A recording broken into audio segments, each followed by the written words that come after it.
Hello everyone. हम लोग जो छत्तीसगढ़ के डायनेस्टी है उसको हम लोग सीरीज से याद करेंगे। कभी कभी क्या होता है, क्वेश्चन में सीरीज से पूछ लेते हैं बट हमको तो याद ही नहीं होता।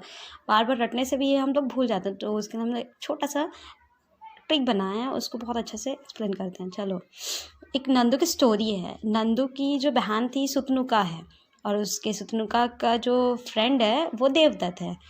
तो अब देखो, नंदू को किससे मिलने जाना था? मेघा से मिलने जाना था। मेघा को कहाँ जाना था? वाकाटक मिलने से। वाकाटक में मेघा रहती है, तो वाकाटक जाना था। अब नंदू जा रहा था। मेघा 7th स्टैंडर्ड में पढ़ती है, तो मेघा 7th स्टैंडर्ड की थी और नंदू भी 7th स्टैंडर्ड का था। तो अब नंदू जा रहा था मेघा से मिलने वाकाटक। तो वाकाटक में तो वो मिली नहीं, तो उसके वहाँ पे जो बालाघाट था, ठीक है, वाकाटक में बालाघाट में रहती थी, तो वहाँ मिली नहीं। तो उसके बाद उसके आगे गया नंदू, तो क्या देखा कि एक गुफा था। गुफा था। गुफा में कौन रहता था? राजा था। गुफा में कौन था? राजा। और जो गुफा थी वो चारों तरफ किससे घिरा हुआ था? पर्वतों से घिरा हुआ था। उसने देखा पूरा। और फिर उस अब नंदू इतना चलते चलते उसको एक प्यास लगने लगा, तो उसको क्या करा, वो नल ढूंढने लगा, आसपास देखने लगा कि मुझे प्यास लगी है तो पानी ढूंढना चाहिए, ऐसा करने। तो फिर उसने नहीं मिला, तो फिर उसने देखा कि सरसर करके आवाज़ आ रही है। तो देखा तो झील था एक, तो वहाँ से पानी गिर रहा था। तो वहाँ पे गया और पानी पिया उसने। तो सरसर करके आवाज़ किससे आ रही थी? तो हम उससे रिलेट कर सकते हैं शरभपोरे से। तो उसके बाद क्या हुआ, फिर उसने आगे देखा तो एक शिव मंदिर था। क्या मंदिर था? शिव मंदिर। तो सोम से हम मंडे को डेडिकेट करते हैं शिव जी को, लॉर्ड शिवा जी को। तो हम शिव जी का मंदिर देखें। फिर उसके बाद क्या देखें हम? 5 पांडव आ रहे थे। 5 पांडव आ रहे थे और उनके हाथ में क्या था? बाण था। क्या था? बाण था। सो गाइज, ये थी हमारी ट्रिक। तो आप देखेंगे कि बहुत अच्छे से याद हो चुका है आपको। देखो, नंदू का था वो याद हो चुका है हमको। हम लोग बहुत अच्छे से इसको सीरीज वाइज हम लोग लगा सकते हैं। तो थोड़ा सा डिटेल से पढ़ लेते हैं। जो नंद डायनेस्टी है, नंद डायनेस्टी में क्या था आपका, जो मौर्य काल के जो मुख्यतः सिक्के मिले हैं अकलतरा, ठठारी और बार एवं बिलासपुर से प्राप्त हुए हैं। और इस काल के पुरातात्विक स्थल सरगुजा जिले के निकट रामगढ़ के जो मुख्यतः ना, वहाँ से जो गुफा है, केव्स है, जोगी माता और सीता पिंगला, वहाँ से क्या नाम है उसका, सुतनुका और देवदत्त का उल्लेख मिलता है। जो हम लोग ने उसकी फ्रेंड और उसकी बहन बना दिए थे, उसी का डिटेल्स से वहाँ पे मिलता है। तो और सीता पिंगला को ही यानी कि विश्व की प्राचीनतम नाट्यशाला कहा जाता है। उसके बाद आगे देखेंगे हमारा क्या हो गया, सातवाहन डायनेस्टी। सातवाहन डायनेस्टी में क्या था, यहाँ पे चेदी वंश का उदय हुआ था।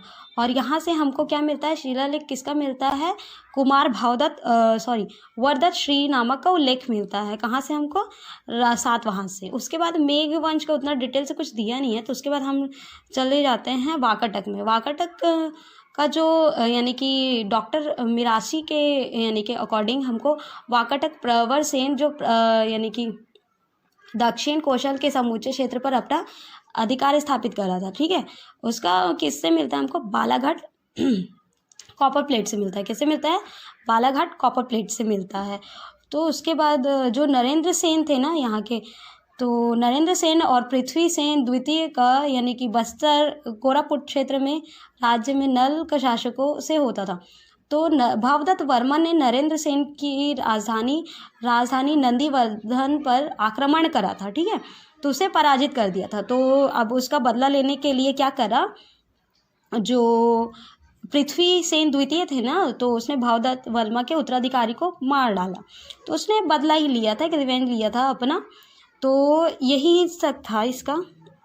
और इसके आगे वाकाटक में हम देख सकते हैं कि जो वाकाटक को वत्सल गुल शाखा के जो राजा हरिसेन के दक्षिण कौशल ने अपना अधिकार स्थापित किया था। तो वत्स गुल्म शाखा के राजा हरिसेन को भी हम इससे रिलेटेड कर सकते हैं। और इसके बाद हम आते हैं अपना क्या आते हैं, गुप्ता डायनेस्टी। गुप्ता डायनेस्टी में प्रयाग प्रशस्ति मिलता है। समुद्रगुप्त सम्राट समुद्रगुप्त की प्रयाग प्रशस्ति से ज्ञात होता है, ठीक है, कि वो दक्षिणा पंथ दिग्विजय के समय सर्वप्रथम दक्षिण कोशला के राजा महेंद्र सेन को पराजित किए थे। यही सारी जानकारियाँ यहीं से मिलती है।